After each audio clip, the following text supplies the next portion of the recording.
और बहुत बोले हो, धैर्य रखना सुनने का। आज जरा धैर्य रखकर सुनना।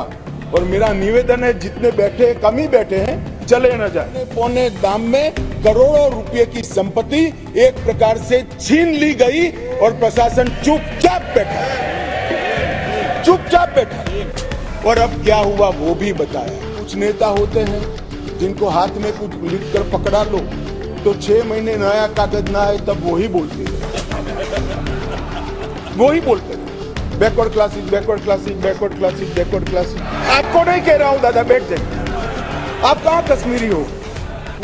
मान्यवर, उनकी पीड़ा का हम कल्पना नहीं कर सकते, जो करोड़ों रुपए का प्रॉपर्टी वहां छोड़कर जान बचाने के लिए कहीं बेंगलुरु, कहीं अहमदाबाद, कहीं दिल्ली, कहीं जम्मू में जाकर कैंप में रहे हैं, अपने स्तर से बहुत नीचे जीवन जी रहे हैं। इनकी पीड़ा की कल्पना हम नहीं कर सकते बाकी के देश के हिस्से में रहकर। मगर जब वहां से भागे वो करोड़ों रुपए की संपत्ति किसी ने कब्जा ली। कब्जा लेने के बाद कहा कि अब तुझे कुछ नहीं मिलेगा, मैं जो देता हूं वो ले लो। औने पौने दाम में करोड़ों रुपए की संपत्ति एक प्रकार से छीन ली गई और प्रशासन चुपचाप बैठा, चुपचाप बैठा, कोई कदम नहीं उठाए। और मान्यवर, हमने इसका रास्ता ढूंढा, नया कानून बनाया और वो रिट्रोस्पेक्टिव इफेक्ट से उनको वापस देने का काम भारतीय जनता पार्टी की नरेंद्र मोदी सरकार। ये पूछते हैं क्या हुआ, क्या हुआ था वो भी बताया और अब क्या हुआ वो भी बताया। और बहुत बोले हो, धैर्य रखना सुनने का। आज जरा धैर्य रखकर सुनना। और मेरा निवेदन है, जितने बैठे हैं, कम ही बैठे हैं, चले न जाए। मान्यवर,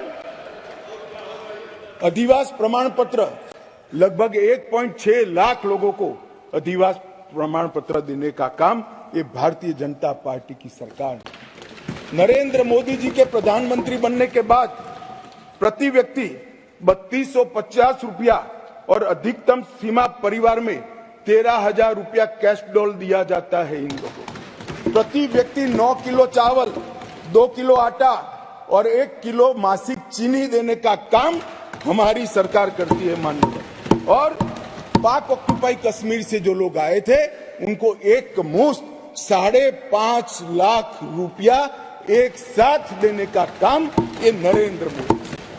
जो लोग कहते थे कि क्या हुआ, आप तो मूल से ही कटे हो साहब, मूल के साथ संपर्क ही नहीं, कैसे मालूम पड़ेगा बदलाव क्या हुआ।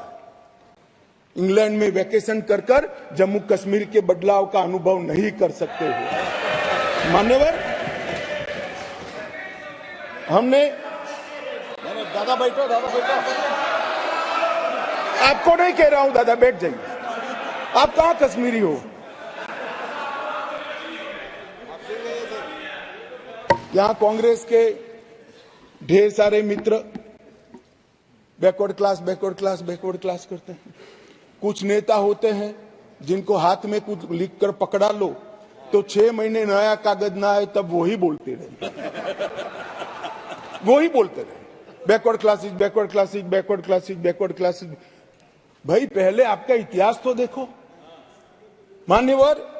मैं ऐतिहासिक सत्य के साथ इस सदन के अंदर स्टेटमेंट करने में झिझक नहीं रहा हूं कि बैकवर्ड क्लास का सबसे बड़ा विरोध और बैकवर्ड क्लास को रोकने का काम कोई एक पार्टी ने किया है तो कांग्रेस पार्टी ने किया।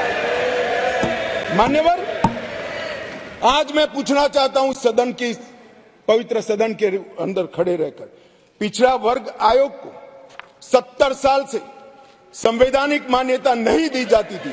क्यों नहीं दी जाती थी? क्यों उनको यह सम्मान नहीं मिलता था, जबकि संविधान का मैंडेट था, मगर नहीं दिया गया। नरेंद्र मोदी जी ने इसको संवैधानिक मान्यता देने का। मैं आज पूछना चाहता हूं इस सदन के अंदर, जो आम सभाओं में backward class, backward class, backward class कर कर घूमते हैं, मैं फिर से कहता हूं, उनको मालूम नहीं है इनकी पार्टी ने क्या किया है। किसने काका साहेब कालेकर कमीशन का रिपोर्ट रोक कर रखा, वो जवाब होना चाहिए। देश की जनता को मालूम पड़ना चाहिए। मंडल कमीशन के रिपोर्ट तक जब तक वो सत्ता के बाहर नहीं गए तब तक लागू नहीं हुआ, और बाद में लागू हुआ भी तो विपक्ष के नेता के नाते स्वर्गीय राजीव गांधी ने इसका विरोध किया मान्यवर, विरोध। और आज वो बैकवर्ड क्लास की बात कर रहे हैं मान्यवर, वो लोग बैकवर्ड क्लास की बात कर रहे हैं। कभी भी सेंट्रल एडमिशन स्कीम के अंदर बैकवर्ड क्लास को रिजर्वेशन देने का काम कांग्रेस पार्टी ने कभी भी नहीं किया। केवल और केवल नरेंद्र मोदी जी के नेतृत्व में भारतीय जनता पार्टी ने किया। सैनिक स्कूलों में भी दिया जाता है, नीट के अंदर भी दिया जाता है और सेंट्रल स्कूल्स के अंदर भी पिछड़ा वर्ग के बच्चों को सम्मान के साथ पढ़ने की व्यवस्था ये भारतीय जनता पार्टी की सरकार ने